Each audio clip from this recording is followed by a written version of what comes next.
بسم اللہ الرحمن الرحیم۔ السلام علیکم، میں ہوں فہیم احمد۔ وقت کیسے بدلتا ہے اور طاقت کے عروج پر پہنچا انسان کیسے اچانک خود پکڑ میں آتا ہے۔ جنرل فیض حمید کا کیس اس کی آئیڈیل مثال۔ جنرل فیض حمید نے بہت سارے متنازع کام کیے ہیں، لیکن ISPR نے جس کیس میں انہیں تحویل میں لینے اور کورٹ مارشل کی کارروائی شروع کرنے کا اعلان کیا ہے وہ ٹاپ سٹی اسکینڈل ہے۔ یہ ایک ایسا کیس ہے جس کی تفصیل سن کر شاید شدید پریشان ہو جائیں گے آپ۔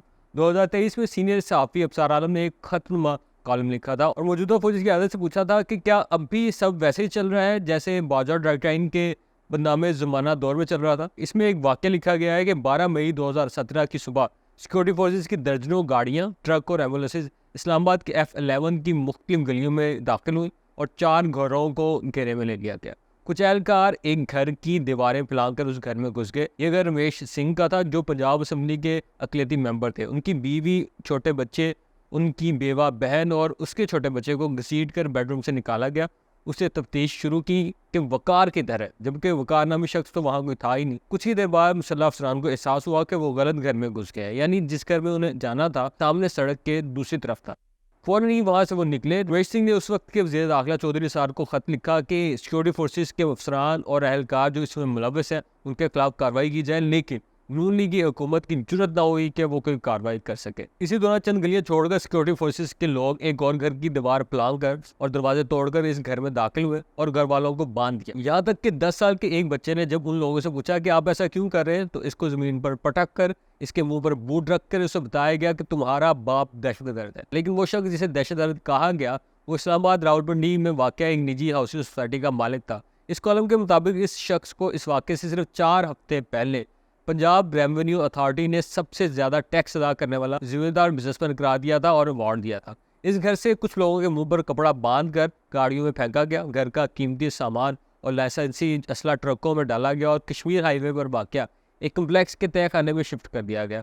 کئی دن اور رات تفتیش کی آڑ میں ہاؤسنگ سوسائٹی کے مالک، اس کے سسر، اس کے 2 ایگزیکٹوز پر شدید تشدد کیا گیا۔ دہشت گردی کا پوچھنے کے بجائے اس کی ہاؤسنگ سوسائٹی کے کاغذات کی ملکیت کے بارے میں پوچھا جاتا رہا۔ چند دنوں بعد ہاؤسنگ سوسائٹی کے مالک کے سامنے اس کی سوسائٹی کی پراپرٹی ٹرانسفر کے کاغذات رکھے گئے اور اسے حکم دیا گیا کہ اس پر دستخط کرو۔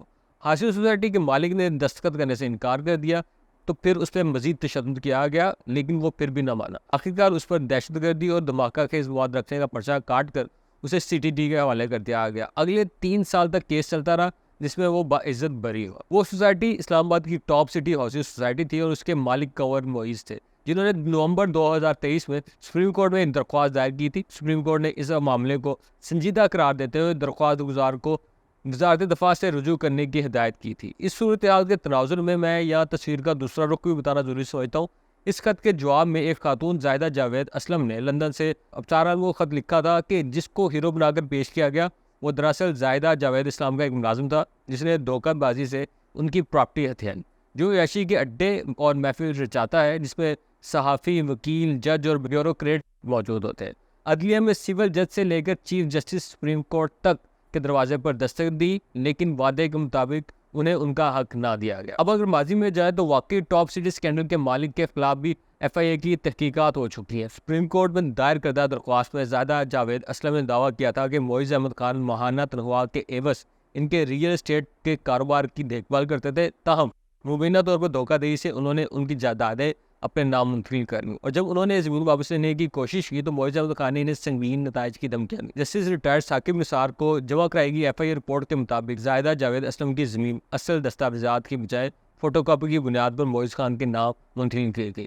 FIA کی تحقیقات کے نتائج کے مطابق شکایت کنندہ زاہدہ جاوید اسلم اپنے دعوے کی حمایت میں کوئی ثبوت پیش نہیں کر سکیں، لیکن ان کا یہ دعویٰ حقیقت سے قریب تر معلوم ہوتا ہے کہ انہیں معیز احمد خان نے ڈرایا دھمکایا، کیونکہ معیز احمد خان نے زاہدہ جاوید اسلم کے اربوں روپے کے حصے کی مد میں انہیں کچھ بھی ادا نہیں کیا تھا۔ یعنی یہ محسوس ہوتا ہے سارا واقعہ دیکھ کے کہ یہاں معاملہ مظلوم کی دادرسی سے نکل کر ایک طاقتور کے مزید طاقتور کے ساتھ مقابلے کا بن گیا تھا۔ جس کے پاس زیادہ طاقت تھی اس نے بروقت ضرورت اپنی پہنچ کے مطابق وہ استعمال کی اور اپنا مطلب حاصل کیا۔ خیر، واپس اپنے موضوع کی طرف آتے ہیں۔ کئی دیگر ایسے الزامات بھی ہیں جو جنرل فیض کو متنازع شخصیت بناتے ہیں۔ جنرل ریٹائرڈ فیض کا نام نومبر 2017 میں اسلام آباد میں فیض آباد پر تحریک لبیک کے دھرنے کے دوران بھی سامنے آیا تھا۔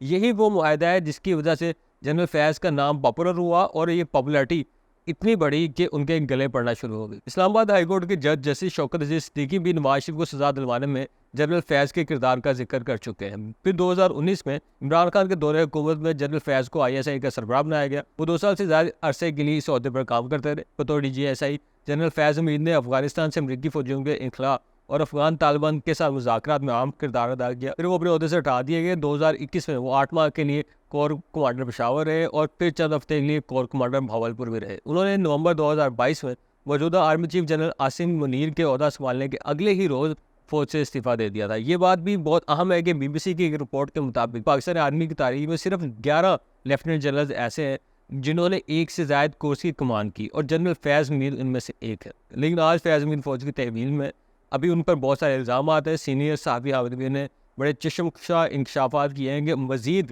کئی انکشاف سامنے آئیں گے جس کی وجہ سے انہیں مسائل کا سامنا کرنا پڑے گا۔ فیض حمید کے ساتھ کیا ہوگا یہ تو آنے والا وقت ہی بتائے گا، لیکن اس پوری کہانی نے ہمارے پورے نظام کو بری طرح ایکسپوز کر دیا ہے، جس کا درست ہونا بہت ضروری ہے۔ آج تک کے لیے اتنا ہی، اگلی ویڈیو کے ساتھ دوبارہ حاضر ہوں گا۔ اللہ حافظ۔